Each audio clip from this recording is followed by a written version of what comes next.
सुप्रभात प्रिय छात्रों। जैसा कि आपने कहा था कि सर हमें ये संस्कृत में ये आंसर बता दो इसके प्रश्नों के। तो छात्रों ये पाठ हम जब पढ़ेंगे तब हम आपको पाठ में हिंदी अर्थ वगैरह सब बता देंगे, लेकिन आपकी जो समस्या थी प्रश्न उत्तर संबंधित, तो मैं आपको बता दूं कि कक्षा 10 के लिए द्वितीय पाठ बुद्धि बलवती सदा, ये जो पाठ हम लगातार कर रहे हैं, जब ये अब देखते हैं जो हम इसके प्रश्न उत्तर को करते हैं। आपको कहानी के बारे में तो पता ही है। तो देखो, पहला जो प्रश्न है आपके द्वारा जो कहा गया था, पहला प्रश्न है कि एक पदेन उत्तरत, यानी कि एक पद में उत्तर दे। एक पद का मतलब होता है शब्द, एक शब्द में आप उत्तर दे सकते हो। जैसे कि पहला प्रश्न है केन श्रृगाल हंतव्य, ये तृतीया विभक्ति, केन जो है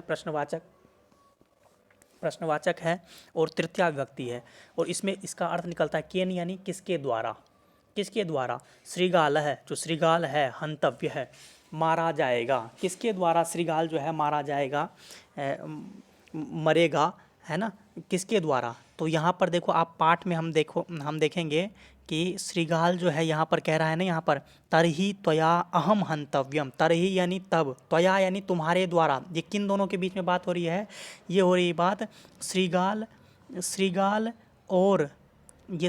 और जो व्याघ्र है, इन दोनों के बीच में बात हो रही है।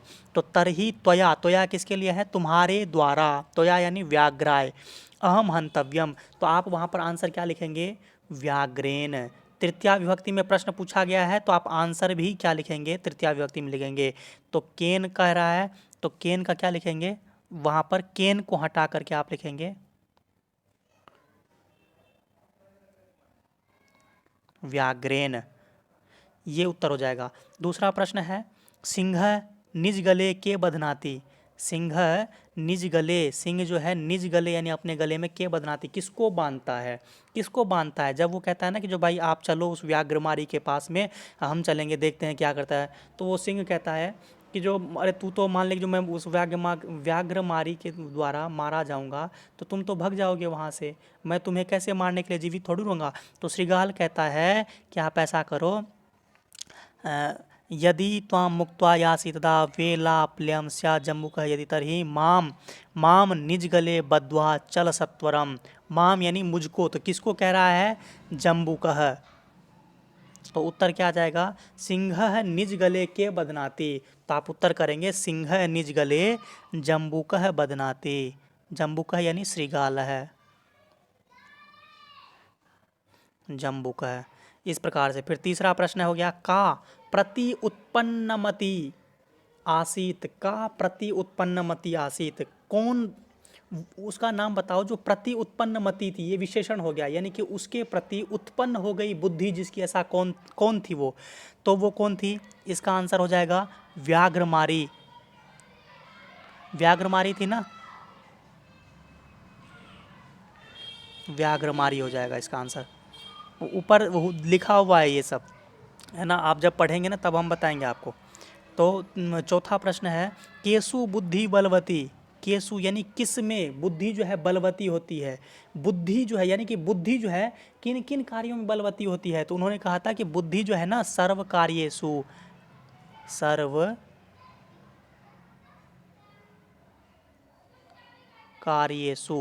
है ना, सर्व कार्येषु बुद्धि बलवती। जैसे कि आपको यहाँ पर दिखा दूं मैं,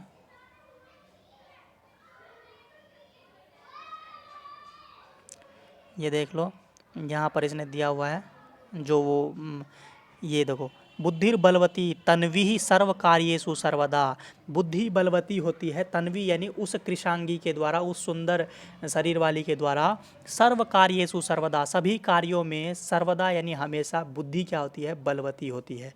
ये कह रही है वो व्याघ्रमारी, जब दोनों भग जाते हैं ना तब, यानी कि व्याघ्र। और फिर उसके बाद में है कि जो आप जो है ना पूर्ण वाक्य उत्तरत, पूर्ण वाक्य में उत्तर दीजिए।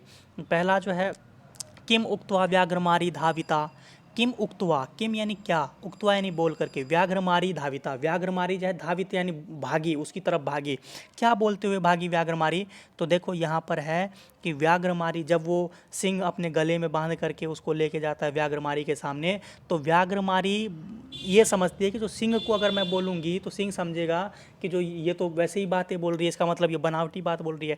तो वो सिंह को ना बोल करके, व्याघ्र को ना बोल करके वो जम्बूक को बोलती, क्या बोलती है, रे रे धूर्त त्वया, ये देखो, रे रे धूर्त त्वया दत्तम मह्यम व्याघ्रतरम पुरा विश्वासा विश्वास्यादैकमानीयं कथम यासि वदाधुनः इति उक्त्वा धावितः पूर्णव्याघ्रमारी भयंकरः। रे रे धूर्त त्वया, यानी कि रे धूर्त, हे धूर्त, त्वया यानी तुम्हारे द्वारा, दत्तम मह्यम व्याघ्रत्रयम पुरा, पुरा यानी प्राचीन, यानी कि पहले तुमने क्या किया, व्याघ्र, 3 व्याघ्र यानी 3 बाघों को लाया, मह्यम यानी मेरे लिए, और मुझे दिया तुमने, यानी कि वो श्रृंगार को कह रही है कि तू जो ये इसको बांध करके लाया ना, पहले तो तूने 3 लाया, और विश्वासाद एकमानियम कथम, और विश्वास करके मानो कि पहले तो विश्वास पे तुमने 3 ला दिया, लेकिन अब तुम एक ही क्यों लाया तुमने, कथम यासी वद अधुना, वद यानी बोलो, अधुना यानी अभी बोलो, तुम क्यों लाए, एक ही क्यों लाए, 3 क्यों नहीं लाए, पहले तो तुमने 3 दिया,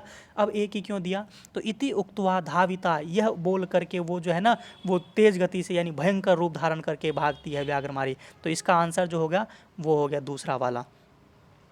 फिर तीसरा है कम दूरा दृष्टवा बुद्धिमती चिंतितवती। कम, देखो ये द्वितीय विभक्ति में है, तो आंसर भी हम कम है, तो हम आंसर भी किस में देंगे, द्वितीय विभक्ति में, जो उत्तर है द्वितीय विभक्ति में लिखेंगे। कैसे, कम की जगह क्या आ जाएगा, कम दूरा दृष्टवा, किसको दूर से देख करके, बुद्धिमती चिंतितवती, किसको देख करके चिंतितवती हो गई थी, यानी चिंतायमान हो गई थी। तो यहाँ पर देखो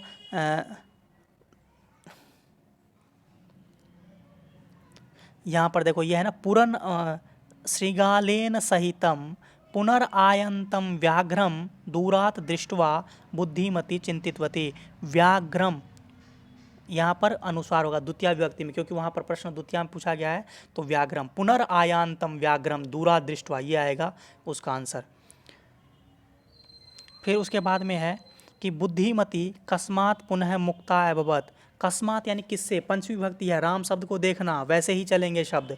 तो ये तो प्रश्न पंचमी में पूछ रहे हैं, तो हमें आंसर भी पंचमी में ही देना है। तो बुद्धिमती जो है किस से पुनः मुक्त हो गई, किससे हो गई पुनः मुक्त हो गई। तो देखो यहाँ पर आंसर ये है, ये देखो, एवं प्रकारेण बुद्धिमती व्याघ्रजात भयात, देखो वहाँ पर कस्मात तो भयात, पुनर्मुक्ति किस भया से, तो व्याघ्रजात, व्याघ्र इसमें भी पंचमी है, इसमें भी पंचमी है। तो बुद्धिमती जो है व्याघ्रजात भयात पुनरपि मुक्तावत, व्याघ्रजात यानी व्याघ्र से उत्पन्न जो भय है उससे मुक्त हो गई, क्योंकि दोनों भग गए थे। फिर उसके बाद में तीसरा का है यथा निर्देशम प्रश्नान उत्तरत, जो निर्देश दिया गया है उस प्रश्नों के उत्तर दीजिए। इसमें निर्देशित किया गया पहला प्रश्न है पश्यति इति क्रियापद से समानार्थं किम, पश्यति यानी देखता है ना, देखते हैं, तो इसके समानार्थक पद जो है यहाँ पर देखो, व्याघ्र दूरा दृष्टवा, देख करके, तो दृष्टवा हो जाएगा यहाँ पर समानार्थक पद क्या है, दृष्टवा।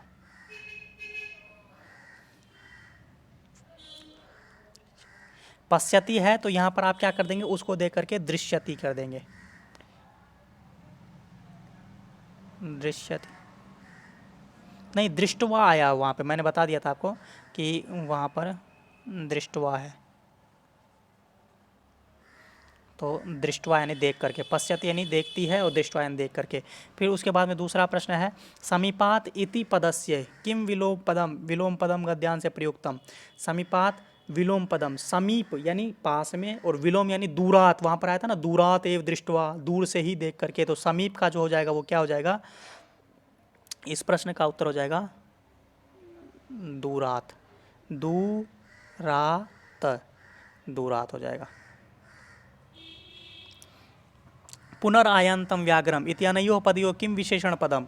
तो देखो विशेषण और विशेष्य जो होते हैं संज्ञावाचक शब्द है। जैसे कि मैं बोलूँगा लड़का, तो ये क्या हो गया, विशेष्य हो गया। तो यहाँ पर व्याघ्र नाम आ गया ना, व्याघ्र, तो ये विशेष्य हो गया, लड़का है ना, राम, श्याम, मोहन, व्याघ्र, बाघ, हाथी, ये सब क्या हो गया, विशेष्य हो गए।